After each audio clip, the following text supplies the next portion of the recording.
സർക്കാർ ജീവനക്കാരുടെ ഇൻഷുറൻസ് പ്ലാനായ മെഡിസെപ്പ് അവരുടെ പ്രീമിയം കൂട്ടിയിട്ടുണ്ട്. അതായത് മുമ്പ് 500 രൂപ ഉണ്ടായിരുന്നു, ഇപ്പോൾ 810 രൂപ ഇൻക്ലൂഡിങ് GST 810 രൂപ ആക്കിയിട്ടുണ്ട്.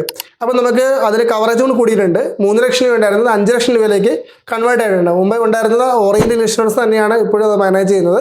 അടുത്ത 2-3 വർഷത്തേക്ക് ഓറിയന്റൽ ഇൻഷുറൻസ് തന്നെയായിരിക്കും ഈ ഒരു ഇൻഷുറൻസ് സ്കീം മാനേജ് ചെയ്യുന്നത്. അപ്പോൾ ഇൻക്ലൂഡിങ് GST തന്നെയാണ് നമുക്ക് വരുന്ന 810 രൂപ. അതിൽ കൂടുതൽ എക്സ്ട്രാ പേയ്മെന്റ് നടക്കേണ്ട കാര്യമില്ല. ജോലി ചെയ്യുന്ന ആൾക്കാർക്ക്, ഇപ്പോൾ ഓൾറെഡി ജോലി ചെയ്യുന്ന ആൾക്കാർക്ക് ഡിസംബർ മുതൽ അത് പിടിച്ചു കൊടുക്കും.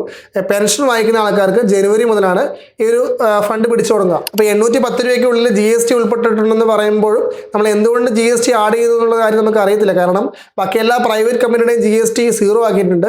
പക്ഷേ നിലവിൽ മെഡിസെപ്പിന് GST ഉണ്ടെന്നാണ് പറയപ്പെടുന്നത്. അതിനോടൊപ്പം തന്നെ ഒരുപാട് പേരുടെ പരാതികൾ, അതായത് ഫുള്ളി കവേർഡ് ആവുന്നില്ല, അപ്പം 2 ലക്ഷം ചിലവായ 45,000 രൂപ 50,000 രൂപ കിട്ടുന്നുള്ളൂ എന്നുള്ള ഒരുപാട് പരാതികൾ ഇപ്പോൾ നിലവിലുണ്ട്. അപ്പോൾ ഇൻഡിവിജ്വൽ അല്ലെങ്കിൽ ഫാമിലി ഇൻഷുറൻസ് കവറേജ് നിങ്ങൾ നോക്കുന്ന ആൾക്കാരൊക്കെ ആണെങ്കിൽ, അങ്ങനെയുള്ള ഗവൺമെൻറ് എംപ്ലോയീസൊക്കെ ആണെങ്കിൽ തീർച്ചയായിട്ടും മെസ്സേജ് അയക്കുക. ഞങ്ങൾക്ക് നിങ്ങളെ ഹെൽപ്പ് ചെയ്യാൻ സാധിക്കും.